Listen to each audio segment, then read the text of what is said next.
நான்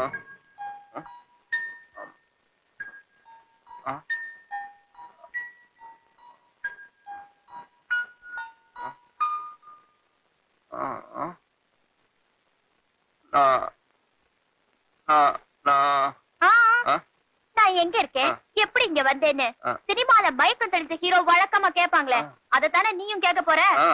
நீ உன் வீட்டுலதான் இருக்க, நானும் உன் வீட்டுலதான் இருக்கேன். நானே சொல்றேன், உன்னை நடு ரோட்ல நல்லா நாய் அடிக்கிற மாதிரி அடிச்சு போட்டிருந்தானுங்க. நாயா இருந்தா விட்டுட்டு வந்திருப்பேன், நீ ஆச்சு, அதனாலதான் பரிதாபப்பட்டு கொண்டு வந்தேன். ஏன் இப்படி தண்ணி அடிச்சு கலாட்டா பண்ற? குலதெய்வத்துக்கு வேண்டுதல். போங்கடி, ஏன் தண்ணி அடிக்கிற ஏன் தண்ணி அடிக்கிறேன்னு என்ன கேக்குறிய? ஏன் என்ன தண்ணி அடிக்க வச்சான்னு அந்த சாந்திய கேட்டியா நீ? என்ன இந்த அளவுக்கு மோசம் பண்ணிட்டால, அவளை கேட்கல நீ? அவளுக்கு அவ்வளவு பெரிய உடம்புல இவ்வளோண்டு கூட மனசே இல்ல. சரி சரி, அதெல்லாம் இருக்கட்டும், முதல்ல நீ சாப்பிடு. நான் இந்த நிலைமைக்கு வந்தது காரணமே அந்த சாந்தி தான். கண்டக்டர்லயே ஆம்பளை கண்டக்டர் பொம்பளை கண்டக்டர்னு இருக்க மாதிரி அவ பொம்பளை ஏம இல்ல எமனி. சரி நீ சாப்பிடு, பட்னி கிடந்தா உடம்புக்கு ஆவாதியா? பரவாயில்ல, நான் பட்னி கிடந்தே செத்து போயிடுறேன். ஐயோ நீ செத்து போயா, நான் வேணான்னு சொல்ல, ஆனா சாப்பிட்டுட்டு செத்து போயேன். நீ சொல்லி நான் ஏன் சாகணும்? நான் சாப்பிடுவேன். நான் எப்படி சாப்பிடுவேன்? நான் விட்டுறேன்.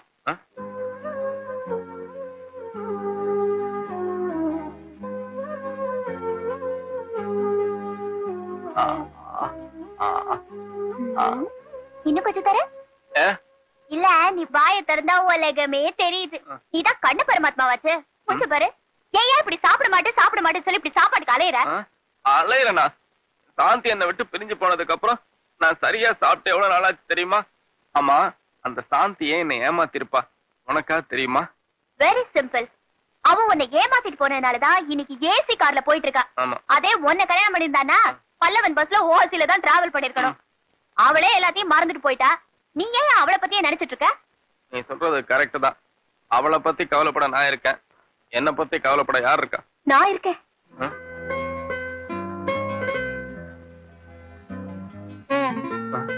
எல்லா பொண்ணுங்களுமே சாந்தி மாதிரி தான் இருப்பாங்கன்னு நினைச்சேன். ஆனா அதுல பொண்ண மாதிரி 1-2 நல்ல பொண்ணுங்க இருக்காங்கன்னு இன்னைக்குதான் நான் தெரிஞ்சுக்கிட்டேன். நான் அந்த சாந்தி மேல உயிரியே வச்சிருந்தேன், அவ அதை எடுத்துட்டு போயிட்டான். நீதான் எனக்கு புதுசா உயிர் கொடுத்துருக்க. அவன் என் வயிறை காய வச்சா, நீ அதே வயிறை குளிர வச்சிருக்க. என்ன மட்டும் நீ பாக்கலனா என் ஆத்மா சாந்தி அடைஞ்சிருக்கும். உன்னை பார்த்ததுனாலதான் என் மனசு சாந்தி அடைஞ்சிருக்கு. நிஜமா சொல்றேன் கீதா, நான் கொஞ்ச நேரமாவது நிம்மதியா இருக்கேன்னா அது காரணமே உன்னோட இந்த அன்புதான்.